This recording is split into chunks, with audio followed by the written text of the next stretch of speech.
Hello friends, welcome to my YouTube channel is my investments. दोस्तों, Covid 19 pandemic के impact के बाद globally stock market में एक बहुत शार्प करेक्शन आया है और इंडियन मार्केट में भी हमने एक बहुत शार्प करेक्शन देखा है। सबसे ज़्यादा इम्पैक्ट इंडियन मार्केट में जिन शेयर्स पे पड़ा है वो बैंकिंग एंड एनबीएफसीज हैं। काफ़ी सारे शेयर्स जैसे कि आरबीएल, इंडसइंड, इंडिया बुल्स, बंधन बैंक अपने हाई से 80, 85, 90% तक करेक्ट हो चुके हैं। दोस्तों, सबसे ज्यादा क्वेरीज आज के डेट में इन्वेस्टर्स की इन्हीं सब शेयर्स को लेके है। डिफरेंट ब्लॉग्स, वेबसाइट या मैं पर्सनली इन्वेस्टर से इंटरेक्ट करता हूँ, तो हर इन्वेस्टर्स की क्वेरी इन सब शेयर्स को लेके है।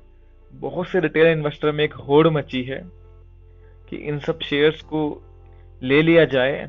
उनको लग रहा है कि शायद ये मौका कभी दोबारा नहीं मिलेगा। दोस्तों, इस वीडियो को देखने से पहले मेरी एक बुक वैल्यू को लेके एक वीडियो है। इस पर काफ़ी मैंने डिटेल्ड एनालिसिस दिया है बैंकिंग और एनबीएफसी शेयर्स के बारे में, जिसका लिंक मैंने डिस्क्रिप्शन में शेयर किया हुआ है और आई लिंक में भी मैंने उसका लिंक आपके लिए शेयर किया है। इस वीडियो को देखने से पहले आप उस वीडियो को एक बार जरूर देखें। दोस्तों, आप इस वीडियो को आज अंत तक देखिए। मैं आपसे वादा करता हूँ इस वीडियो को देखने के बाद ये जो बैंकिंग और एनबीएफसी शेयर्स अपने हाई से बहुत ज्यादा करेक्ट हो चुके हैं, एक्सेप्शनली करेक्शन जिनमें देखने को मिली है, इसमें अब क्या करना चाहिए। आपके मन में इस वीडियो को देखने के बाद कोई सवाल नहीं बचेगा। आप अंत तक इस वीडियो को देखिए, आपको अपने सारे क्वेश्चंस का आंसर मिल जाएगा। दोस्तों, जितने भी बैंक्स और एनबीएफसी एक्सेप्शनली करेक्ट हुए हैं अपने हाई से, उनमें एक चीज बहुत कॉमन थी कि वो सारे बैंक्स और एनबीएफसी बहुत रिच वैल्यूएशंस पर ट्रेड कर रहे थे। यहाँ रिच वैल्यूएशंस का मतलब है कि अपने बुक वैल्यू के 4 गुना 5 गुना तक ट्रेड कर रहे थे। दोस्तों, इन सब शेयर्स में बैंक्स में मार्केट एक्सपेक्ट कर रहा था कि आने वाले टाइम में एक बहुत अच्छा ग्रोथ देखने को मिलेगी, both in terms of profit, asset size and everything. But Covid 19 pandemic के बाद सिचुएशन कंप्लीटली चेंज हो गई है। दोस्तों, कोविड 19 पैंडेमिक के बाद जो सडन लॉकडाउन हुआ है और जो अभी पता नहीं कब खुलेगा, चीजें अनसर्टेन हो गई हैं, उन सब चीजों में दोस्तों एक बिजनेस इंडस्ट्री को और सर्विस इंडस्ट्री को बहुत बड़ा हिट लगा है। लोगों की इनकम जनरेट होना बंद हो गई, सैलरीज नहीं आ रही हैं, जॉब चली गई हैं, बिजनेसेस शट डाउन हो गए हैं। तो ऐसे में दोस्तों एक बहुत बड़ा क्वेश्चन मार्क हो गया है कि आने वाले टाइम में ये जो लोग हैं ये अपना लोन रीपे कर पाएंगे या नहीं कर पाएंगे। तो जो बैंक्स का एनपीए है वो ड्रास्टिकली बढ़ सकता है आने वाले कुछ क्वार्टर्स में। दोस्तों, एसेट क्वालिटी किसी भी बैंक और एनबीएफसी की बैंक बैकबोन होती है और वही डिसाइड करती है कि उस बैंक की कंडीशन क्या है। जो बैंक ने लोन दिया हुआ है, जो उसकी एसेट्स हैं, उसको सबसे बड़ा रिस्क है उसकी कैपिटल पे, क्योंकि कल को लोन अगर एनपीए होता है तो बैंक को उसकी प्रोविजनिंग करनी पड़ेगी। दोस्तों, एनपीए में एक लाइन में आपको समझा देता हूँ, नॉन परफॉर्मिंग एसेट्स वो एसेट्स है बैंक की जो कि डिफॉल्ट हो चुकी है। अब बैंक अपनी बुक्स में उसकी इनकम को शो नहीं कर सकता है और बैंक को एक स्पेसिफिक अमाउंट, सपोज 1 करोड़ का लोन बैंक ने दिया है, तो over the period of time उसका कुछ परसेंट, जैसे 1 करोड़ का 25% सपोज करिए, बैंक को प्रोविजनिंग रखनी पड़ती है। अपने प्रॉफिट में से वो पैसा एक तरफ एक हेड में रखना पड़ता है, दैट इज प्रोविजनिंग। अगर वो लोन रीपे नहीं होता है तो वो बैंक के प्रॉफिट में से राइट ऑफ हो जाता है। तो दोस्तों, जैसे जैसे बैंक की एसेट क्वालिटी खराब होगी, उसका एनपीए बढ़ेगा, वैसे वैसे जो है बैंक की कैपिटल इरोड होती रहेगी।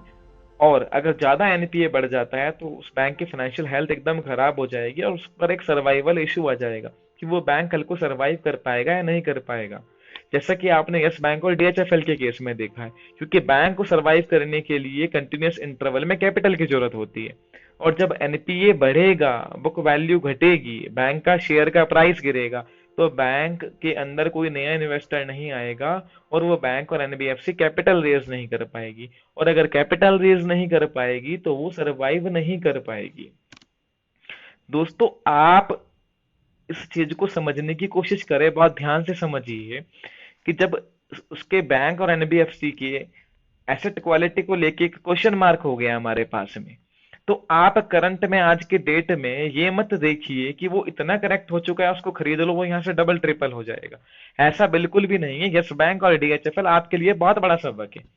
आपको उस बैंक के एसेट क्वालिटी को बहुत क्लोजली मॉनिटर करना है। आपको ये देख के चलना है करंट के एनपीए रेशियोज क्या है, ग्रॉस एनपीए नेट एनपीए क्या है, मैनेजमेंट की कमेंट्री क्या है, और आने वाले टाइम में बैंक वो एनबीएफसी और वो बैंक किस तरह के रिजल्ट्स दे सकता है, एसेट क्वालिटी पे कितना स्ट्रेस आ सकता है। दोस्तों अगर कोई एनबीएफसी और बैंक बहुत एक्सेप्शनली करेक्ट कर रहा है और हर लेवल को तोड़ रहा है, थोड़ा सा ऊपर जाता है फिर उसमें हैवी करेक्शन आता है, तो आप ये चीज मान के चलिए कि मार्केट इस बात को मान के चल रहा है कि आने वाले टाइम में उस बैंक और एनबीएफसी के बैलेंस शीट में बहुत बड़ा एनपीए हो सकता है, एसेट क्वालिटी पर एक बहुत बड़ा स्ट्रेस आ सकता है।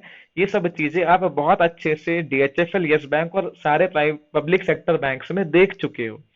आप उस स्टॉक को, उस बैंक को, एनबीएफसी को करंट वैल्यूएशन से मत जज करिए कि आज उसका ईपीएस इतना है, पीई इतना कम हो गया है, बुक वैल्यू के नीचे ट्रेड कर रहा है।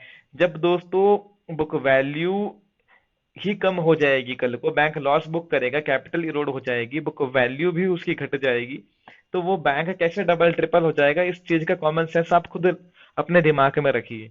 आप खुद इस बात को इवेलुएट करिए। एक बुक वैल्यू की मैंने बहुत अच्छी वीडियो बना के डाली हुई है, उसको आप एक बार जरूर देखिए और उस बात को समझने की कोशिश करिए कि क्या वो बैंक और एनबीएफसी यहाँ से रिवाइव कर सकता है या नहीं कर सकता है। तो जैसे कि मैंने आपको बताया, अगर बहुत ज्यादा एनपीए बढ़ेगा तो बैंक कल को कैपिटल रेज नहीं कर पाएगा और उसको सर्वाइवल इशू आ जाएगा। फिर वही होगा जो यस बैंक डीएचएफएल के साथ में हुआ है, हिस्ट्री रिपीट्स इटसेल्फ। तो दोस्तों अगर कोई भी आपको एक्सेप्शनली करेक्टेड बैंक एनबीएफसी में पोजीशन बनानी है, लॉन्ग टर्म इन्वेस्टमेंट करना है, तो आप उसकी बैलेंस शीट, एसेट क्वालिटी को बहुत क्लोजली मॉनिटर करें। आप देखें कि किस तरह का एक्सपोजर उस कंपनी का और उस बैंक का, एनबीएफसी का है, अनसिक्योर्ड पोर्शन कितना है, एमएसएमई पोर्टफोलियो कितना है, कॉर्पोरेट एक्सपोजर क्या है, किस तरह की स्ट्रेस एसेट क्वालिटी पे आने वाले क्वार्टर में रह सकता है।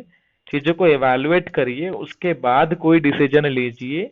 मेरी आपसे रिक्वेस्ट है कि सिर्फ इस कारण से कि वो बहुत ज्यादा करेक्ट हो चुका है, आप उस स्टॉक को मत खरीदिए। अगर वो बहुत ज्यादा करेक्ट हुआ है दोस्तों, तो उसकी क्वालिटी उससे भी ज्यादा खराब हुई है, इस बात को समझिए। दोस्तों इस वीडियो के बारे में अगर आपकी कोई भी क्वेरी हो तो आप मुझे कमेंट सेक्शन में बताइए और इस वीडियो को लाइक और शेयर कीजिए। अगर आपने मेरा चैनल सब्सक्राइब नहीं किया है तो चैनल को प्लीज सब्सक्राइब कीजिए ताकि आप मेरी हर वीडियो सबसे पहले देख सकें। Thank you.